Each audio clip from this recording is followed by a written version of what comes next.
This is Locked On Bets, the daily betting show that means business from the Locked On Podcast Network. Hosted by Lee Sterling and Kevin Rogers, they're dropping fearless picks with an inside edge to put money in your pocket. If there's action, they've got the lock. This is where smart bets start. It's Locked On Bets. Welcome to the Monday edition of Locked On Bets here on the Locked On Podcast Network. We always appreciate you making us your first listen here. Kevin Rogers and Lee Sterling of Paramount Sports coming off a big weekend. We'll talk about that coming up in just a few minutes. Also, a look ahead to the Alabama Crimson Tide today. We'll see what Kalen DeBoer can do in his second season in Tuscaloosa. That is straight ahead. But firstly, we begin with today's Hidden Gem. To find a diamond in the rough, you need to dig a little deeper for those hidden gems.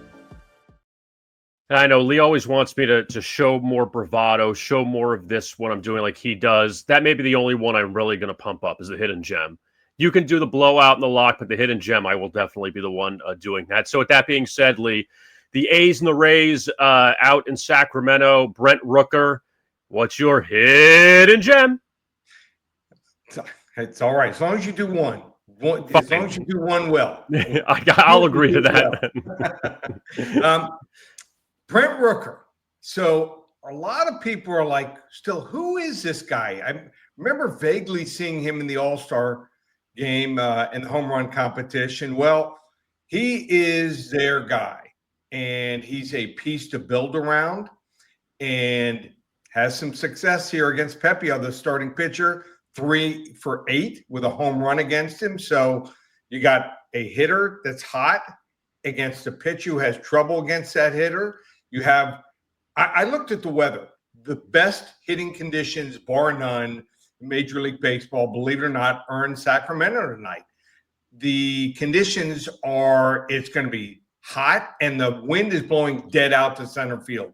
Love that for a guy. And like I said, we always are looking, 95% of the time, guys that can drive the ball and hit doubles and home runs. And Brent Rooker is that guy. So, not a whole lot to like with this Oakland team. They're better than expected. But Brent Rooker, he's a guy to remember, and he's a guy to back tonight here as my hidden gem. Yeah, and a very busy Monday night in baseball. We have a couple more plays coming up as well. But you've been hot with those hit prop or with the total bases props. So we will continue with that with Brent Rooker tonight as the A's battle the Rays. Now, taking a look at what unfolded, Lee, for us on Friday and Saturday, as far as our picks go, pretty good to say the least. Or as Larry David would say, pretty good. 4-1 in the 5 picks. First, let's start with Friday. The NFL, you hit it with the Patriots. That was almost like, you call it rocking chair against the Commanders and New England and Mike Vrabel's coaching debut. Patriots look pretty good there in their blowout of Washington. They did. I mean, who's going to think they may not score 48 points in 2 games this year, but they're certainly going to be better. And I think their depth, we talked about their depth, and they've got a load of running backs. And how about this? They got like 7 or 8 receivers. They're going to have some tough decisions going as far as which receivers to keep. And that's been by far that in their offensive line, their weakest position. So offensive line look better, receivers look better, better coaching, and they win by 38 points here, 30 points. 48-18. So that was a rocking chair win for us.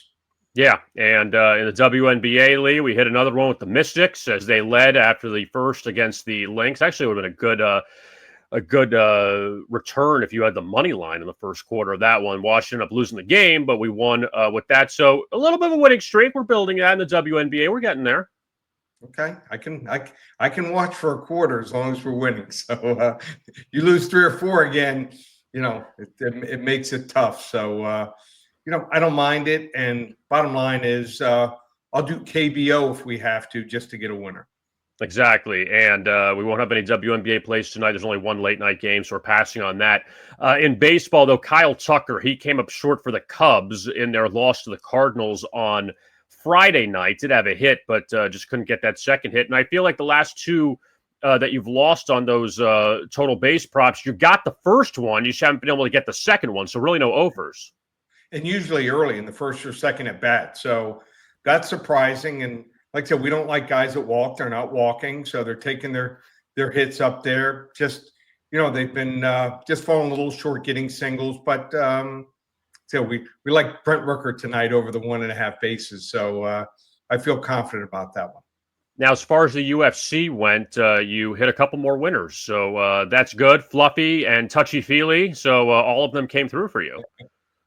Yeah, the two nicknames came in for us. Fluffy dominated. I mean, he continues on this. He might have to have one more fight before he fights for the championship, but just absolutely dominated one of the rounds. I think the second round, his opponent was lucky the round ended, or else would have been over. And he was just, like I said, he's dominant. Every single facet, striking on the ground, almost submitted him, and then finally they had to call it. Then and the other one, touchy-feely.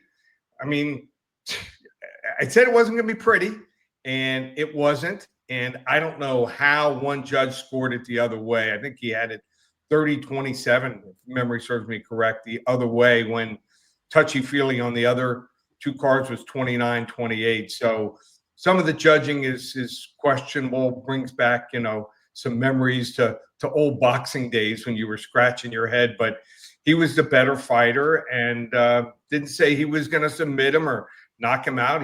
All he had to do was win 2 out of 3 rounds. You get a plus 200 underdog that does the job there. You're feeling great about yourself. So had another winning card for our clients. We went 4-2 overall, and we actually had that fight. We had touchy-feely to win plus 200 and to go the distance. So it was never in question, really, that fight being stopped. So you got to take it the way it's presented to you. And nice card for us for UFC. And we won now 9 out of 11 cards in the UFC. So big pay-per-view this weekend coming up from Chicago.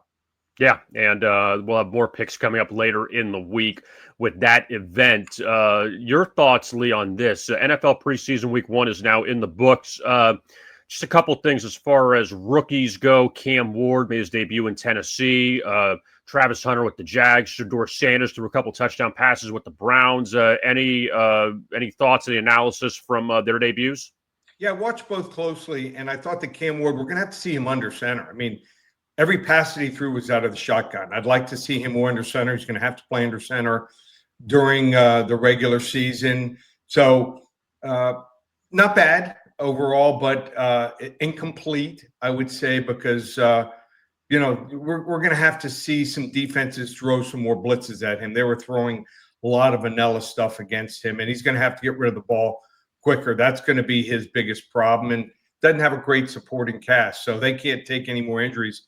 One of their running backs, one of their best running backs, went out injured. We'll see what happens with that. But incomplete.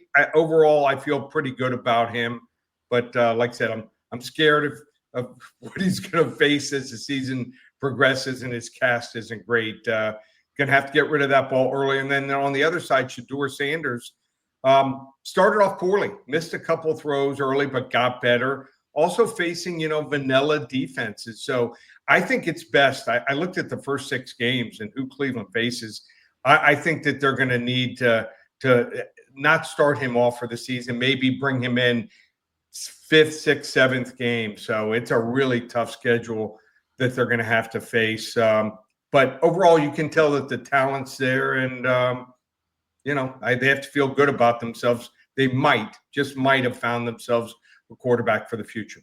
Yeah, and we'll see how it goes there with the Browns with their room full of quarterbacks they have going moving forward. Coming up, we will take a look at tonight's baseball. We have a couple plays: Padres, Giants, Reds, Phillies. Look at that, and also the Crimson Tide will preview their season coming up. That is all straight ahead right here on Locked On Bets.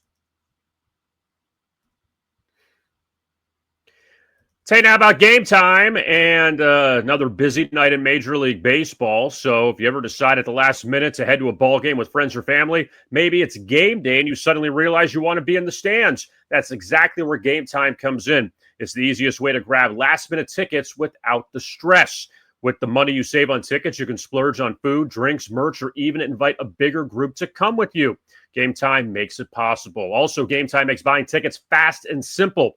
Prices on the app actually drop the closer you get to first pitch, and they've got incredible last-minute deals, clear seat views, and a lowest price guarantee that takes the worry out of buying. Gametime is the official ticketing partner of Locked On MLB. And tonight, depends on where you're at. Are you in New York? You can check out the Yankees and the Twins. Are you out in Southern California? The Dodgers and Angels meet in Anaheim. The Giants Padres up in San Francisco. And also even you have another big matchup with the Astros and the Red Sox. They're down in Houston tonight. So wherever you're at in the country, there's plenty of great baseball games to check out. Download the Gametime app. Take the guesswork out of buying tickets with Gametime. Download the app, create an account, and use code LOCKEDON for $20 off your first purchase. Terms apply. Again, create an account and redeem code LOCKEDON for $20 off. Download the Gametime app today. Last-minute tickets, lowest price guaranteed. We continue here, Locked On Bets. Kevin Rogers and Lee Sterling with you. So now let's take a look at Monday's baseball card. To find a diamond in the rough, you need to dig a little deeper for those hidden gems. I'll save the finale for you, Lee, in just a moment. All right, so the Giants and the Padres tonight. I'm going to go with the first five under 4.5 runs. Now, San Francisco coming off a bad last few games against Washington. They won the opener Friday, then lost the last two. They were shut out yesterday by the Nats. But here's I have a couple numbers for you. Number one, the Giants have lost 10 of their past 11 home games, so they've been pretty dreadful at home. But in that span, in 8 of those home games, Lee, they have scored 1 run or less in the first 5 innings. That the offense has just dried up, and they've been awful. Tonight, they face Yu Darvish, who we talked about on the show a few weeks ago. He doesn't have what he used to have, but still. Also for the Giants, 1 run or less in the first 5, with Logan Webb starting tonight. 1 run or less in 5 of his past 7 home starts. So they don't score runs for Logan Webb. Now, last time Webb faced the Padres at home, they were 0-0 going to extra innings, and San Diego eventually won in extra innings. Now, for the Padres, they're coming off this series win over the Red Sox, 2 runs or less in the first 5 in 11 of the past 12 road openers. So we're going to go with under 4.5 runs. I think runs will be at a premium with these teams. They play pretty close to the vest, especially in San Francisco. So guess what, Lee? That's tonight's hidden gem.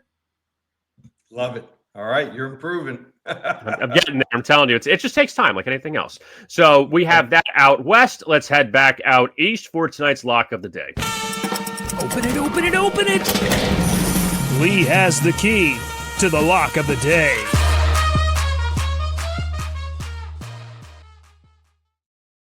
All right, our lock of the day, the Phillies and the Reds. Philadelphia off a sweep at Texas over the weekend. The Reds back at home. They had a wild win over the Pirates on Sunday. Andrew Abbott on the mound for the Reds. So, Lee, what do you like with the Phillies and Reds tonight? Phillies are rolling, and they got to feel good about themselves. And, they pretty much have a playoff position locked up here, whether they win the division or they end up as one of the top wild cards. And surprise, surprise, surprise, the Cincinnati Reds are just 1.5 games out of the last wild card position. So they're 62-57. A lot of people thought at best they'd be lucky to be around 500. And there's some excitement. Yep. You're going to see some huge crowds this week here for this series. So I think the crowd could be a factor here. And I can't say that has been a factor for them in a long, long time here.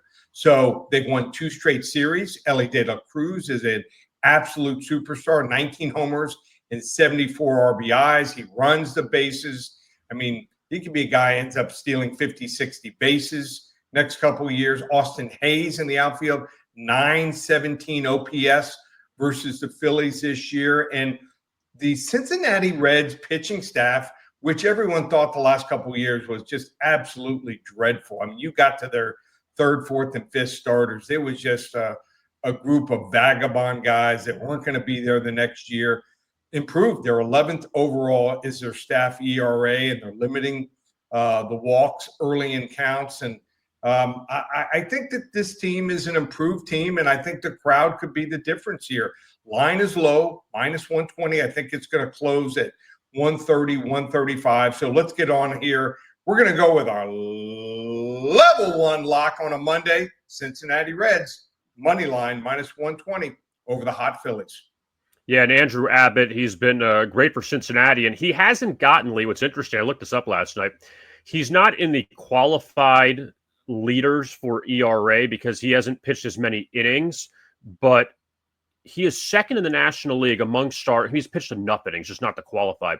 He's second in the National League in ERA behind Paul Skeens among starters. So he's been excellent so far this year. And when you mention the Reds too, they could thank the Brewers because they swept the Mets this weekend, and the Mets blew the last two games. They're up 2-0 on Friday too and lost. So the Mets have totally free fallen, and Cincinnati took the last two in Pittsburgh. So we'll see if the Reds can end up passing the Mets for one of those wild card spots in the National League. But it really is interesting how the Reds have kind of like stayed under the radar. And they got Terry Francona there. And Francona, his first season with the Reds, I think they just didn't have that manager for a long time that was really steady. And Francona came back after a little bit of a break, and now he's getting them back together.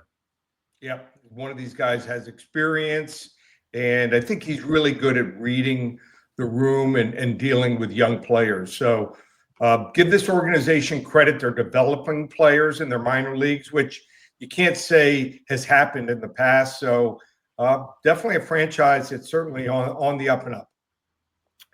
Coming up, we will take a look at college football, and we will go back to the SEC and look at the Alabama Crimson Tide. Had a couple questionable losses, to say the least, last year. We'll see if they can rebound in Kalen DeBoer's second season as head coach as we continue right here on Locked On Bets.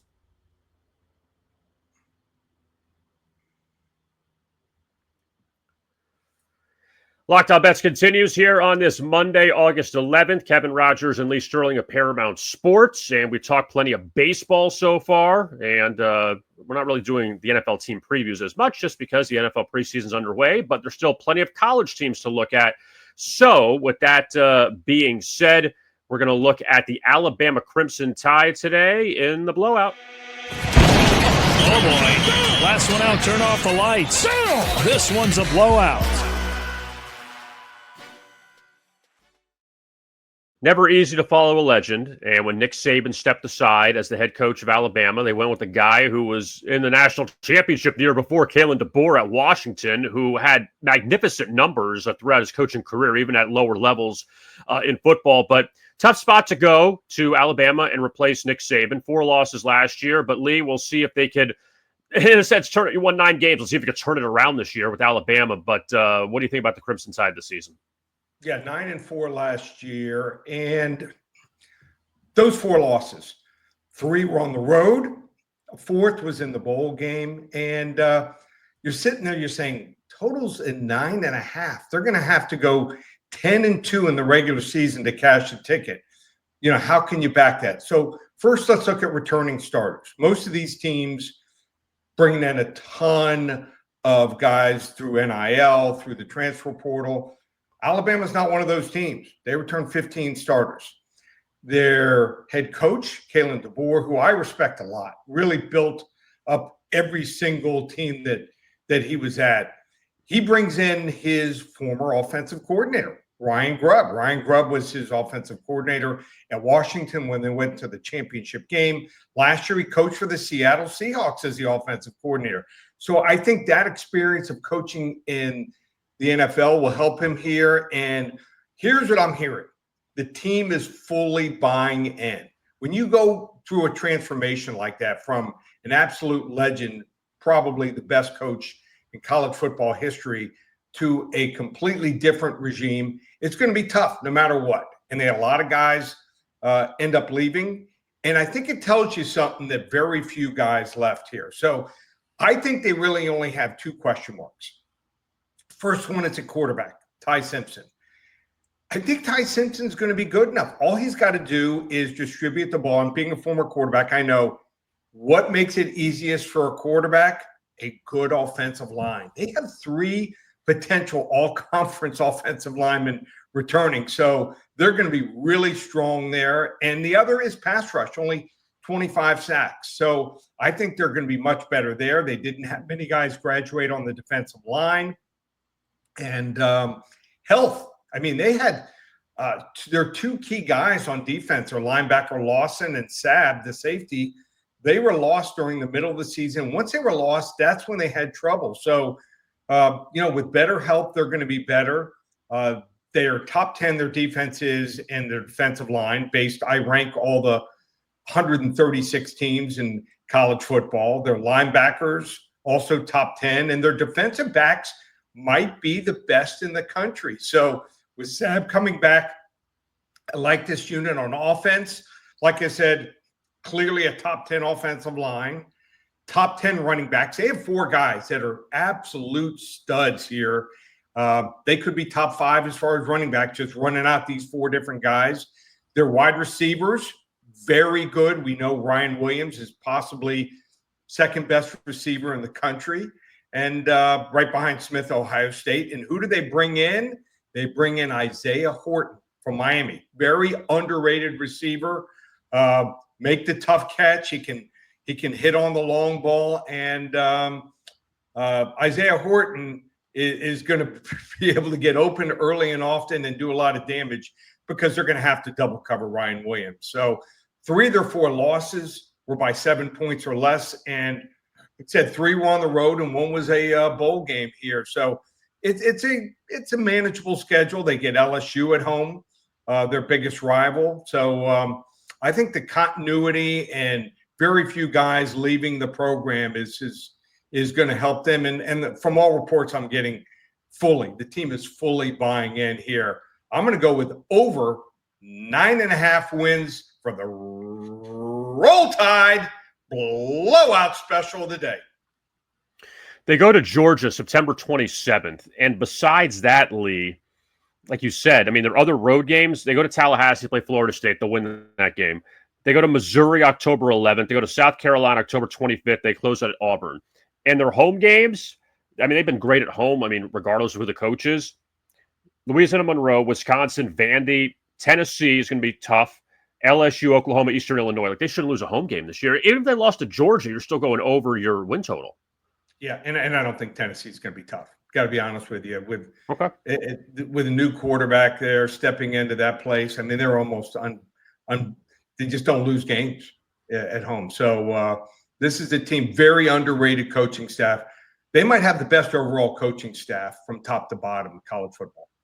And by the way, too, you go back to that crazy Vandy game from last year. No one in our lifetime would have thought Vandy would beat Alabama ever, but they were coming off a win over Georgia the week before. So they did. It was a letdown there, and they still scored 35 against Vandy. I mean, they gave 40, but it's one of those games where the opposing quarterback was red hot. Everything that could go their way. I mean, they converted a 4th down. I think it was like 4th and 5, 4th and 7 through a touchdown pass in the end zone in between 2 or 3 defenders. So it was one of those magical days for Vandy. And as a college football fan, you actually, except if you're a Bama fan, you love to see games like that. So they were involved in maybe 2 of the 3 or 4 best games of the year, that Vandy game and the Georgia game. I mean, they were trailing big in that game before half and came back and won that game and one of the best comebacks. So they'll be involved in some really good games again this year. But like I said, they recruit blue chippers, and everyone's talking about Texas. Texas has to replace a lot of key starters. Yeah, there are a lot of blue chippers, but sometimes those guys, don't pan out. And Georgia, I mean, who knows? I mean, they've got a lot of blue chippers, but their quarterback situation isn't any better. It might be worse than Alabama's. Yeah, so it should be interesting here in the SEC and what Alabama does coming up this season. Lee, it's a new week at Paramount Sports. We start fresh, coming off a good end to last week. So what's going on at Paramount Sports? Yeah, another winning week now. We had 1 week where we were even. Every other week we've won since we came back. So hopefully everyone's listening to the show and having fun and winning. And if you want to join our service, huge week. So I'm going to be releasing possibly fights as early as tomorrow. The UFC pay-per-view from Chicago, one of the biggest ones they've had this entire year. So great main card. Even the undercard is loaded with really good fights. So listen in every day. We could have maybe 3 free plays that we could release. And we've only lost 2 selections on our UFC selections we've given out for free on this show. And baseball. But baseball continues. Still a lot going on. Well, the first half this week in the NFL will be exciting. You get to see the starters for most teams in the first half. We'll be on that. You can join our football service, our phone service from now through the Super Bowl, $19.97. Some of the services out there are charging $4,000 or $5,000. We've won 30 of 31 years. We rate the games from 10 to 50 units. That way you know how to bet them. And we put them out early. During the week, you're going to get the games after 2 o'clock Eastern. And on the weekends, we know you're busy. You might have kids. You're doing stuff. You're traveling to games. You're out by 8:30 Eastern in the morning. So you want to get our football service, $19.97, baseball. And like I said, everything's up and available. Just go to one place, ParamountSports.com, or give me a call here at the office, 800-400-9741. You can find Lee on X at Paramount Sports. You can find myself at Rogers Picks. And also, we appreciate you tuning in on YouTube, and to like and subscribe to our YouTube channel, Locked On Bets, as well as our podcast, and find that on your favorite audio platform. And we'll be back with you coming up on Tuesday for more best bets. For Lee Sterling, I am Kevin Rogers. Thank you so much for tuning in to Locked On Bets right here on the Locked On Podcast Network.